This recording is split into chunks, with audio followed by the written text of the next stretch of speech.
Blog Talk Radio.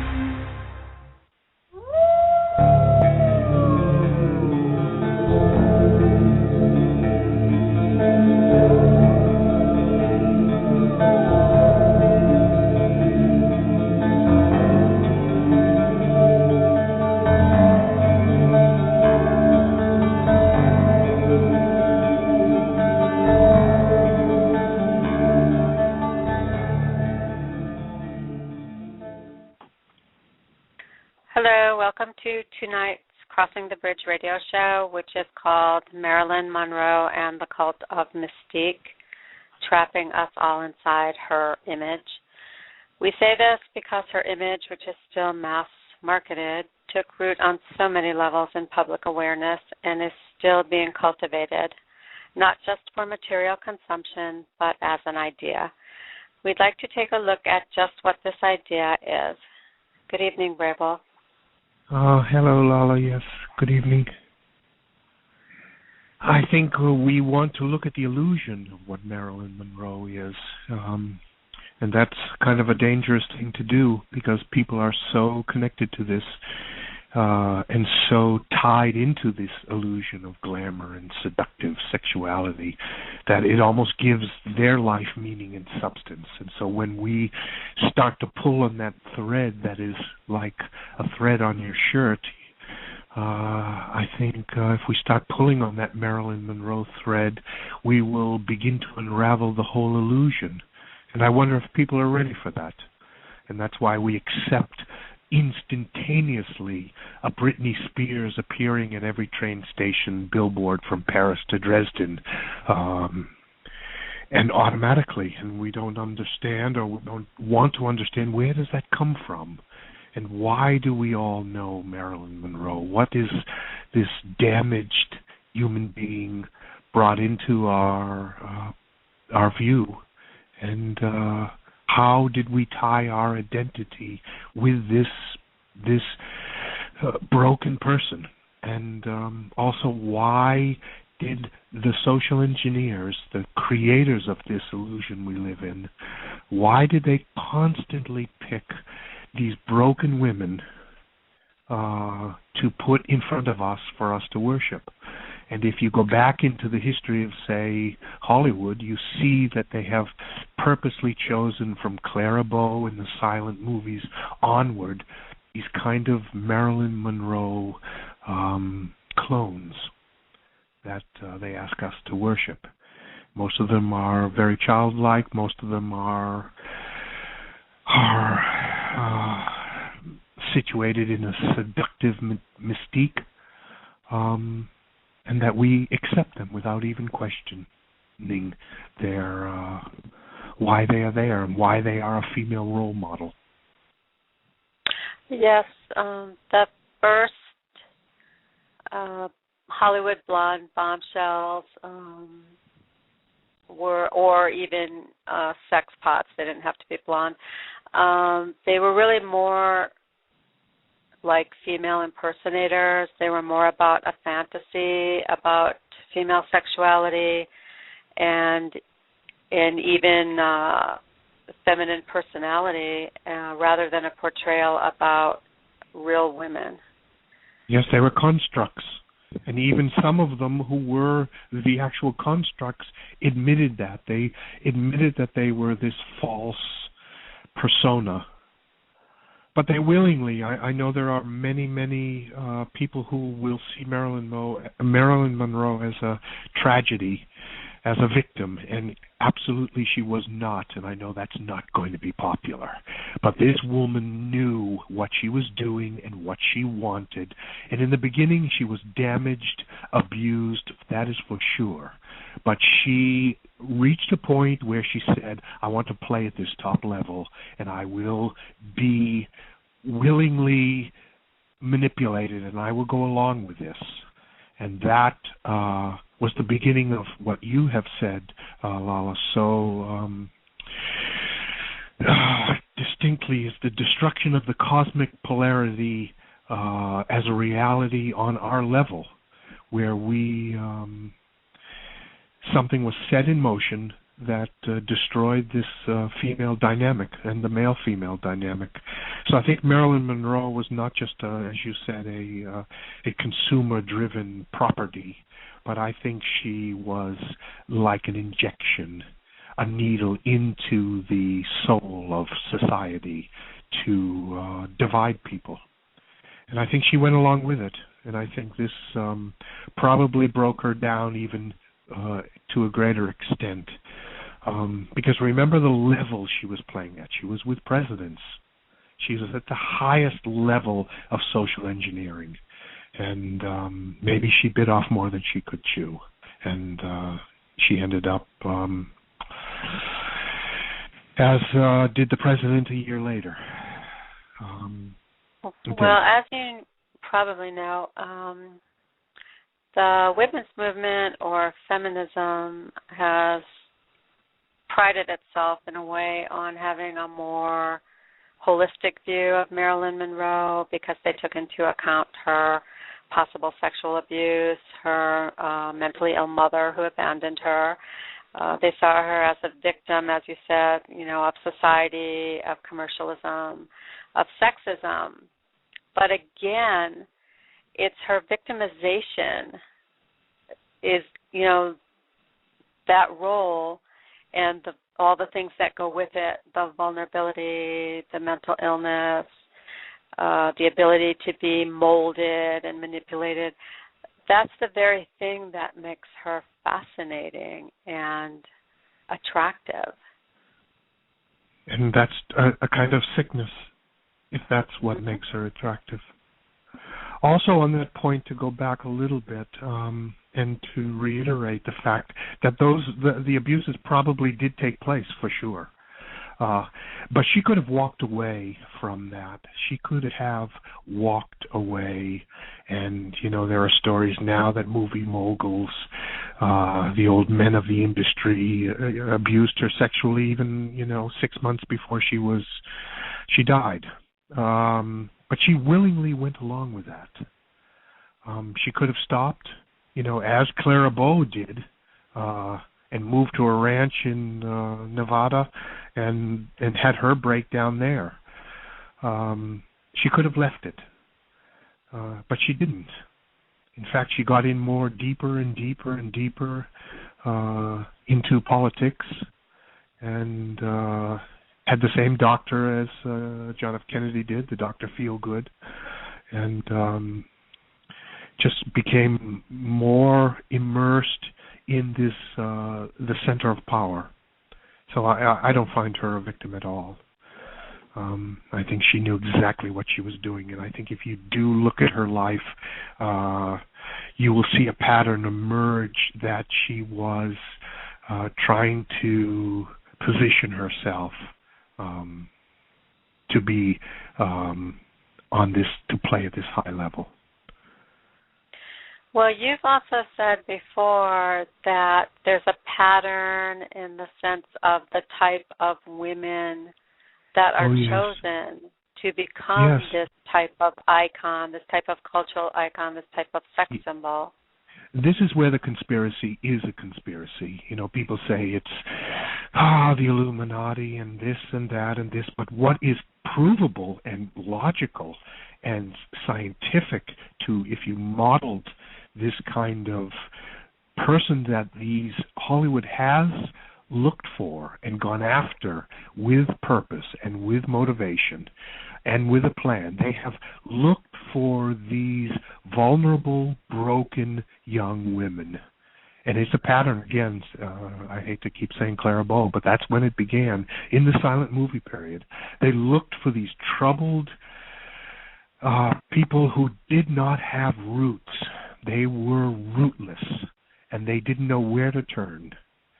And they were budding into their sexuality, as all humans do, and this was an energy that they wanted to bottle and they wanted to promote.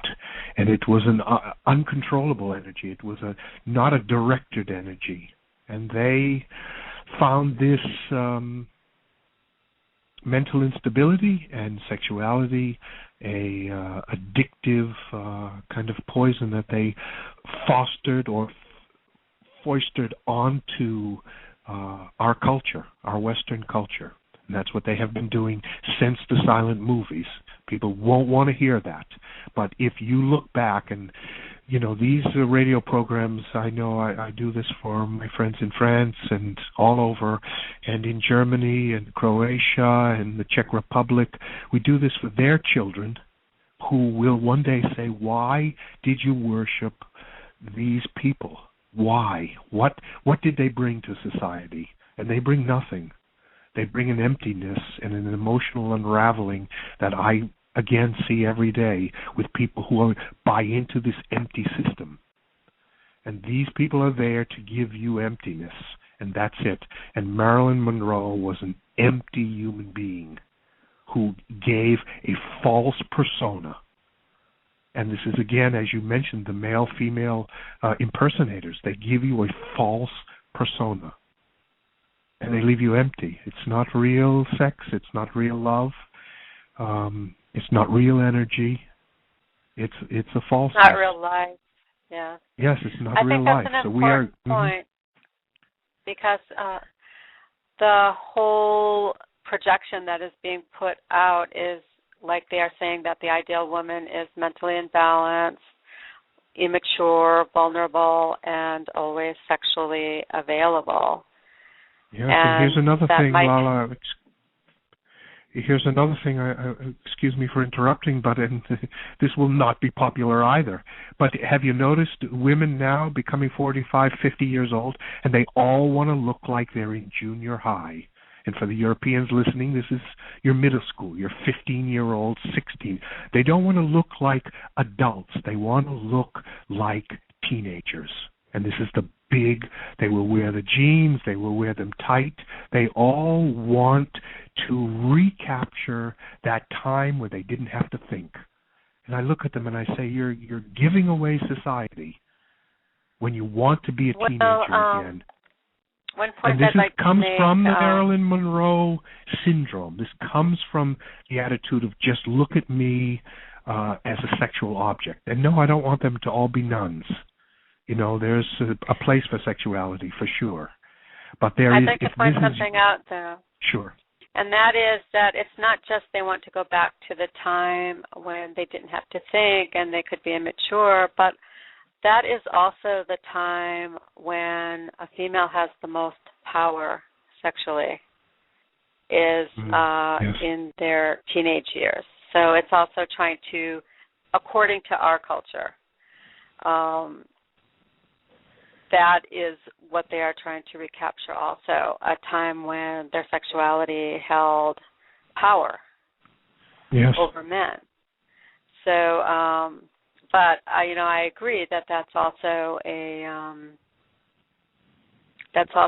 identity for women that has been manufactured to, want to go back in time, to want to recapture a youth that they no longer have.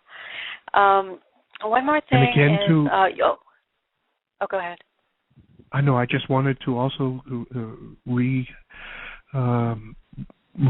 out the fact that when you choose these tragic false females, as from Clara Bow on to Marilyn Monroe to Britney Spears to Lindsay Lohan to all of these people's names that we know in our minds, that everyone in the listening in all the countries that listen to our broadcast, they know these names, and that is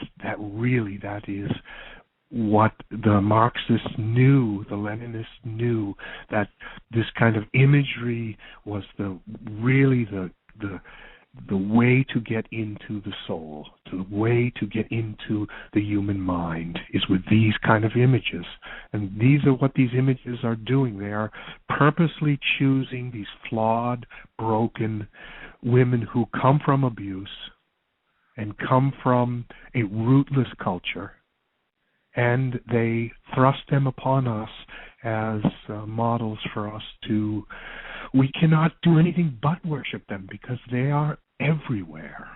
They are everywhere.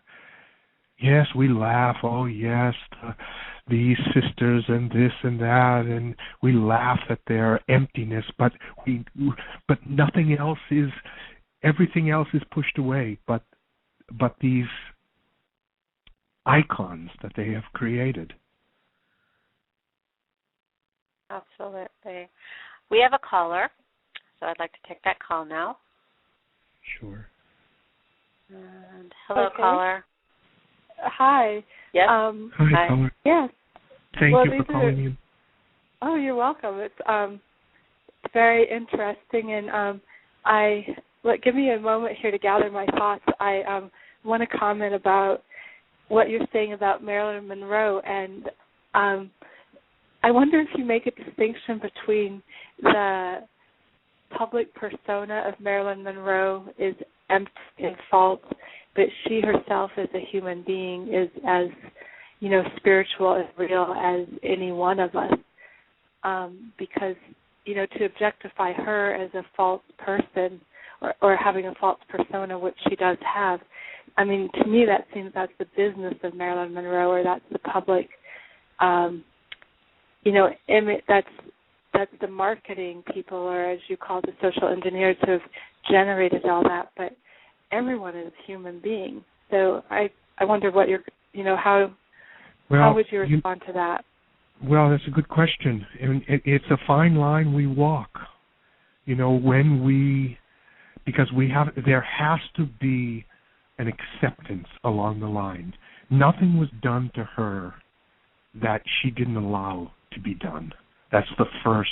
She could have walked away from that and left it all. And many people that we don't know their names did that. In fact, in Boston, I lived with one while I was at the university. And she walked away from it. She was a soap opera star on Guiding Light and General Hospital, and she walked away from it because she knew this false persona was eating away at her realness, and she didn't know how to stop that, and so she left. And okay, so I think.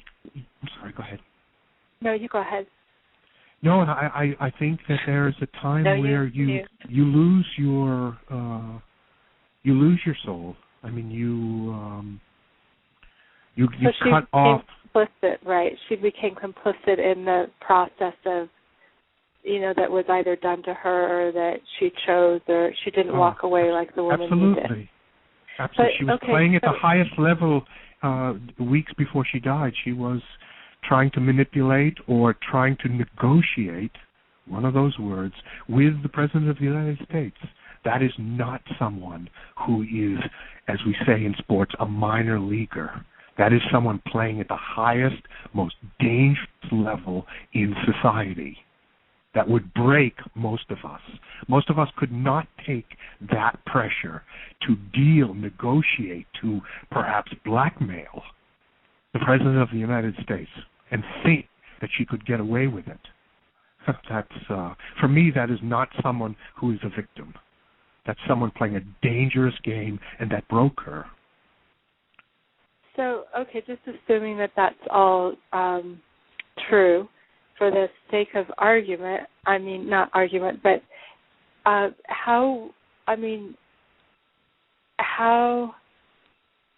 wouldn't you say that the problem then is that she gets more, press and more coverage and more media and more, her image is plastered all over the place, and the problem is that it just keeps getting perpetuated, but there's, far more people who are real, who are authentic, who are doing meaningful things, and why not, kind of put it in that context? I'm not sure I understand the question in the context that. I mean that she's a marketing tool, or whatever terminology you want to use it. But she doesn't represent reality. It's far beyond marketing. It's far beyond consumerism and business. Marilyn Monroe is thrust into our psyche.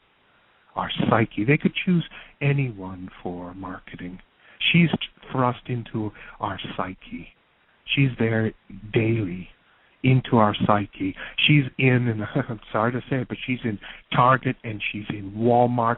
And if you go into those stores, and I have a daughter, at 9 years old, so I know the color patterns.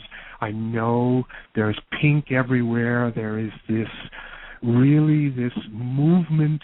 You go from Dora the Explorer to this pre-sexuality in an instant. Right. And that comes from this Marilyn Monroe meme where they are thrusting sexuality on women, on the female species, too fast, too quick for the mind to process that and perhaps the body to process that. And that is a conscious effort, and it goes beyond marketing. It goes to controlling, to breaking the woman, to breaking the female before she even has a chance to find out what is inside her. Marilyn Monroe, as I wrote about, is the wallpaper on the box that is a prison for women. It's a prison for men, too. But if we're just talking about women now, it's a prison because they think, okay, this is it. This is it. I'm going to listen to that, and if I'm going to be popular, I have to be like this. And how many borderline girls who don't have good parents who say, listen, you're more than your sexuality. You have depth.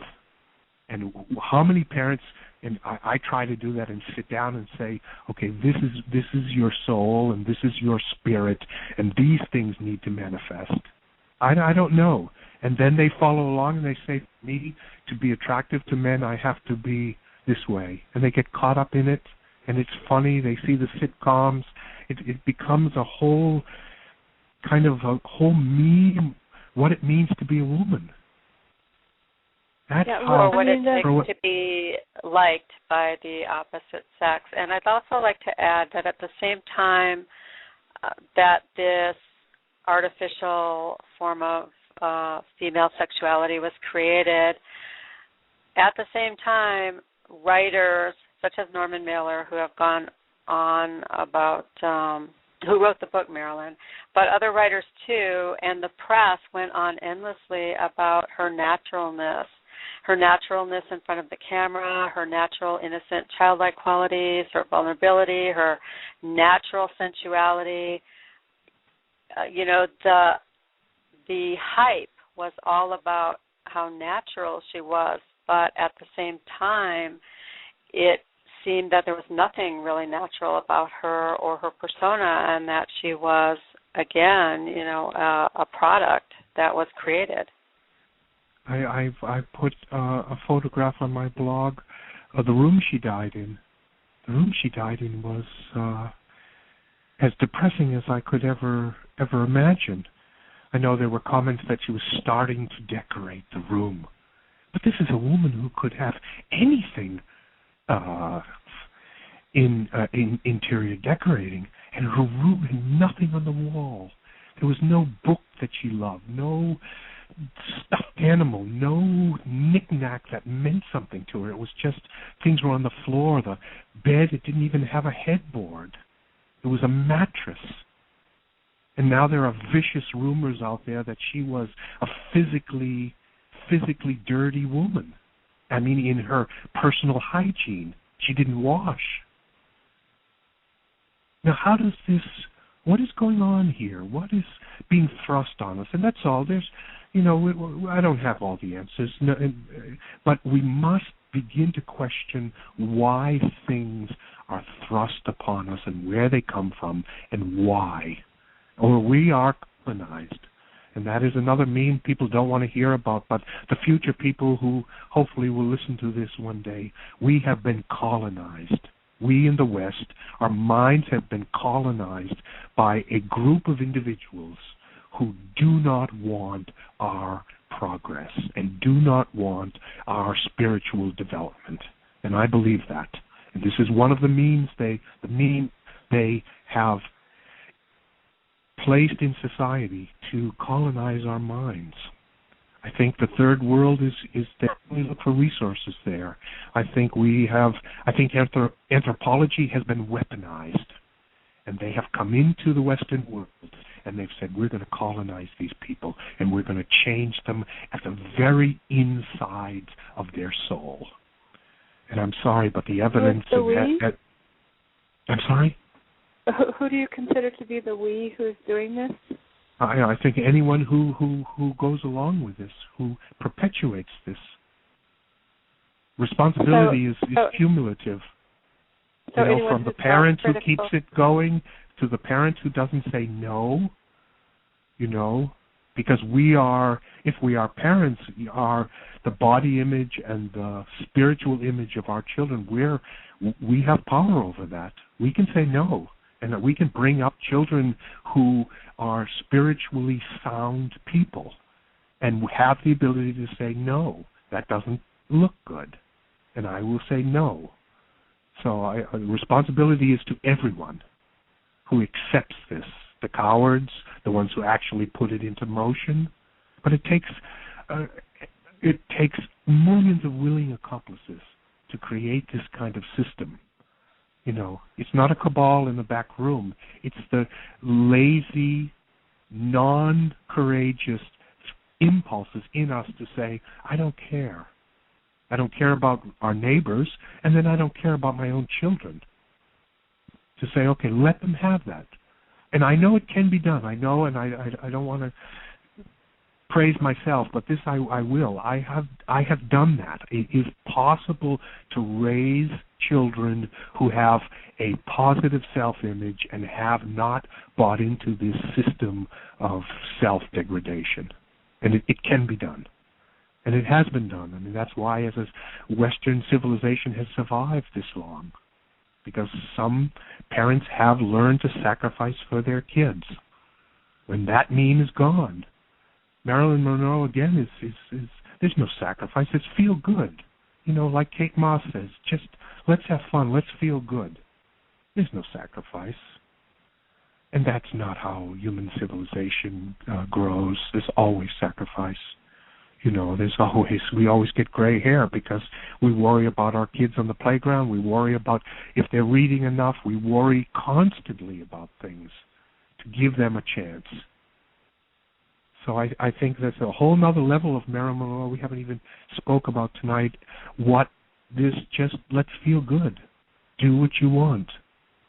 And I don't think society has ever, that is a strange meme that has been foisted on us that really isn't natural. Because I think if you look at any time in your life when you've grown or developed, it comes from pain sometimes. It's not free. Very little is free. And Marilyn Monroe gave us this message of it's free. It's okay. Feel good. It's okay. And most of her generation, this became a great meme of let's feel good, from Marilyn Monroe to the Doors to, again, next week we want to speak about New Buddhism. And this is the ultimate existential theories that has been perpetuated through society since 1945. This idea of we are only material beings and we feel good and that's it. There's not another We only have a to us. few seconds left. Caller, do you have any closing remarks? Well, I just wanted to say I think the critique about Marilyn Monroe is very similar to a feminist critique about, Marilyn Monroe, Madonna, any of the women who, artists who have had really overtly sexual identities that have just been exploited and then thrust upon women. So So anyway, I just wanted to say that it's and I think people have been aware of that for 30, 40 some years now. For sure. And it still continues. There will be a new Madonna coming, next 3 months, and then another year there'll be another Madonna. And on that note, we have to say good night. We are out of time. And thank you, caller. Thanks I hope so much for calling. All right, yeah, thank you so much. Good night, everyone. Thank you. Thank you, Alan. Good night. Thank you. you. Good night.